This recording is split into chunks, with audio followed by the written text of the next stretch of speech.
তোর তো মজা লাগবে। স্যার তো তোকে কিছু বলেনি, যা ঝরে আমাদেরকে মেরেছে। তোরা পড়া করে আসবি তো দেখেও কিছু বলবে না। সঞ্জয় স্যার কিন্তু অনেক ভালো। ভালো না ছাই, ওই টাকলুকে যদি একদিন বাগে পাই না, ওর টাকা মেরে টাক ফাড়ি দেবো। দাঁড়া দাঁড়া মেঘা, তোর আবার কি হলো? তোকে আর কতবার বলবো বল, তুই কি আমার এই ভাঙা মনের কথা বুঝতে পারিস নি?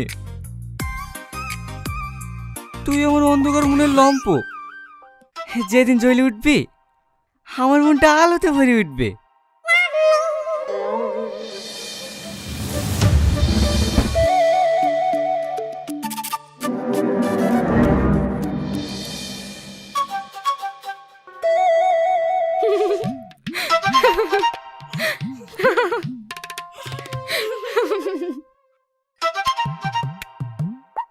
আমার মনের কথা শুনে তুই হাসছে?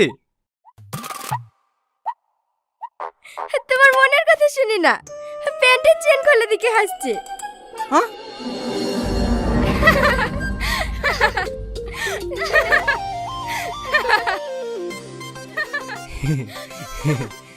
কখন যে খুলে গেছে দেখতেই পাইনি।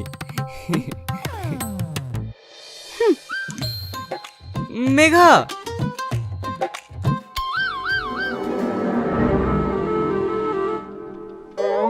দেখ সরো।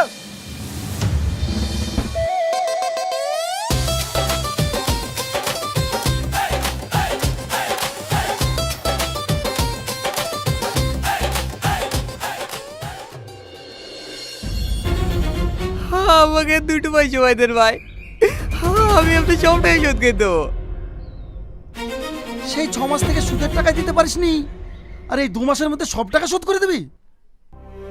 হ্যাঁ ভাই, সব মিলে 75,000 টাকা হয়েছে তো, আমি 2 মাসের মধ্যে দিয়ে দেবো। তোর এই খ্যাচখ্যাচ শুনতে আমার আর ভালো লাগছে না। এই দুনু যা, গরুটা খুলে লে আয়। সুদের 25,000 টাকা দিয়ে আসবি আর গরুটা নিয়ে আসবি। এরকম কাজ করেন না ভাই, গরুটা নিয়ে চলে গেলে আমি আপনার টাকা শোধ করবো কি করি? মাঠে পুলিশ কেটে আর ক টাকা হয়?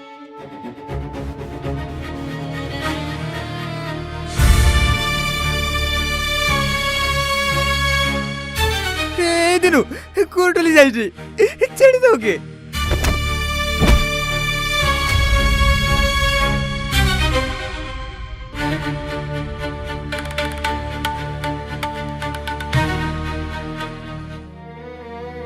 বুঝলি দিনু, আমি কারো হারাম খাইনি, আমি আমার হকের জিনিস নিয়ে যাচ্ছি। ইয়াতে আমার কোনো পাপ নাই। পাপ আছে নাকি?